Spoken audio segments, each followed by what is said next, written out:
morning, everyone. I'm Brian Chung from Salle College, currently studying in MIT in Cambridge MA. And today I'm going to present you my project, Curve Optimization Problem. First of all, let me start with an imagined scenario. A telephone company once buried a straight cable in the underground and then put a marker on the ground right above it so as to indicate its position. But unfortunately, due to some errors, it's within 1 meter from the cable, but not quite exact. So here's the question. What is the shortest trench need to be dug in order to find the cable? And the trench can, of course, be a circle with radius 1 meter, since it's always within 1 meter from the marker, right? But the length would be 2 pi, which is 6 point something, which is quite a long distance. So to improve it, we can open the circle a little, and then the length would become pi plus 2, which is 5 point something. So this 1 meter shorter, which is pretty much improvement.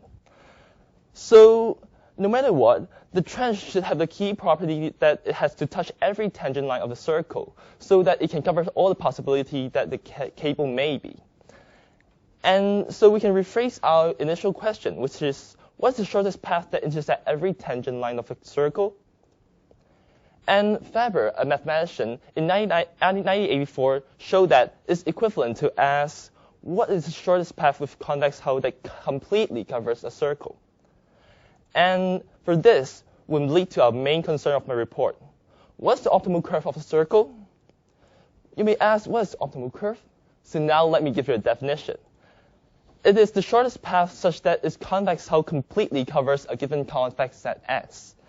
And our goal today is to find the optimal curve for each given convex set S. It can be rectangle or circle or ellipse.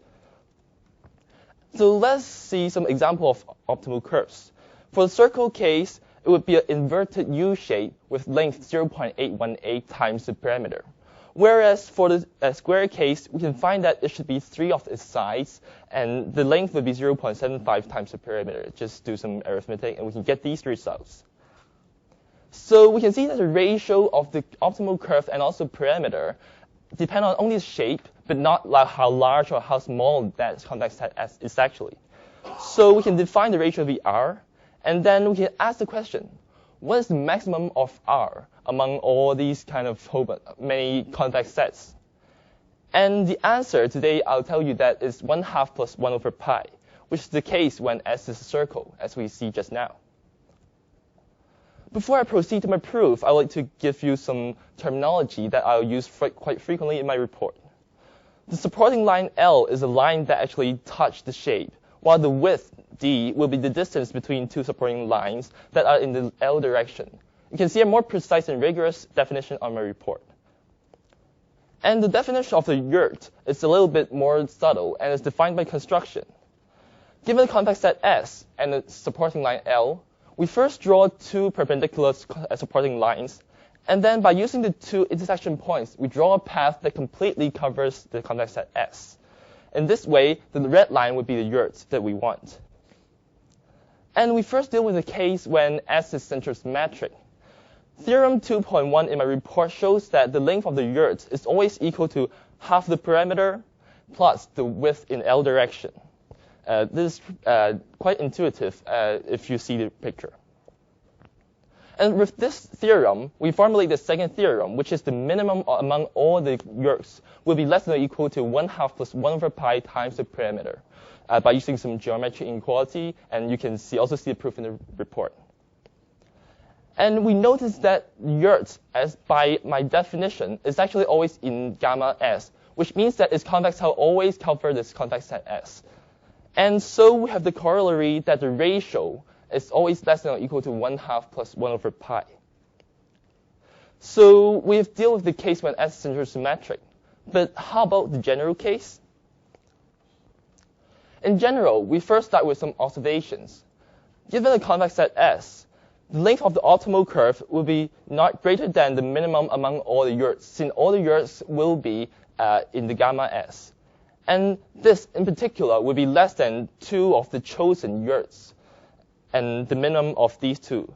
And so we can actually choose the yurts. And the way I choose it would be the L0 and L0 prime are two parallel supporting lines, such that they correspond to the minimum width of S. And this quantity will be less than, of course, the average of these two quantities. And thus, we can see geometrically, this is actually equal to half of the perimeter plus the two minimum widths. And so if this one is not greater than our upper bound, then we are done. So it suffices to prove that this quantity is not greater than P over pi, which can be proved in theorem 2.2 for the central symmetric shape. But for a general case, I have to introduce you a concept, which is the Minkowski sum. The Minkowski sum, as you can see, is defined as two convex sets A and B in the complex plane, such that it's the set of all the summands of one point from A and one point from B, and then we take the whole set, and we can prove that it is actually another convex set. Moreover, it's a property that the width and perimeter can also simply add up, even though it's not trivial basically from the definition. And these are all we need to prove this beautiful inequality. So now let's just prove this last inequality. Given the convex set S, we first rotate it by 180 degrees with respect to an arbitrary point O on the plane. And then we add them up using the Minkowski sum. We can get M, which is central symmetric and also convex as proved in my report. And since the parameter of M is 2 times P, and also the minimum width of M is also 2 times the minimum width of S, as shown due to the two properties that I've just shown you. So the inequality minimum width not greater than P over pi in M will imply the same inequality in S, except it's just dividing by 2, and that's it. So we're done. We've solved that when S is circle, the optimal curve is the maximum. But is circle the only equality case? The answer is, fortunately, yes. And it's because the circle is the only shape that satisfies all the equality case among all those inequalities, namely having constant width and being central symmetric. So let's get back to the search of the optimal curve. We first ask us a problem. What is the shortest path such that its convex set is exactly a given convex set S? And even for this problem, it's so complicated and that we don't think that there is a deterministic theorem that can include all the cases. Even so, we can tackle the case when S is just the n-sided polygons. And it turns out that the path is restricted by 3 lemma. The first two mainly tell us that the path actually passes through all the vertices of the n-sided polygon once and exactly once. While the third one tells us that the path does not cross itself. And these 3 lemmata restrict the possibilities to finitely many. From the first two, we can show that the number of possible paths will be n factorial, while the third one reduced it to 2 to the n.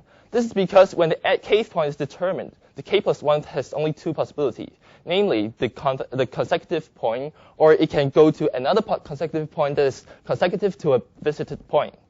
And it is because if we go to any other point, if we further go to this direction, it has to cross this thick red line in order to meet this red point.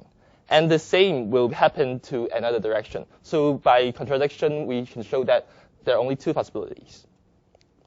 So by arguing further inductively, we can show that all the visited points have to be consecutive after each move. And so a recursion can be set up, and also by using some dynamic programming techniques, an algorithm with order n squared can be written. And this indeed helps a lot in making conjectures for the original problem.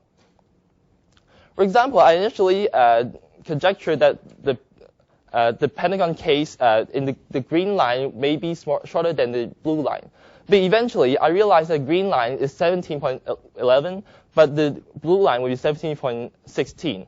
So we can show that the optimal curve for this pentagon is indeed the green line. So the search of optimal curves is in general hard, and even for a simple case is quite tedious. So an alternative way is to give a necessary condition. And based on some observation, is when the shape is not too thin, the optimal curve would be a yurt shape, which is great. And I conjecture the following, which is the width along two perpendicular directions of a given set if this width is bounded by 1 over m and m, where m is some kind of real number that we have to search for all supporting line L, then this optimal curve is yurt-shaped. And this inequality, indeed, is just telling us it's not too thin. And so this is quite a strong statement since they can solve all the regular polygons for not too great m. Yeah, so here are some references, and this is the end of my presentation. Thank you.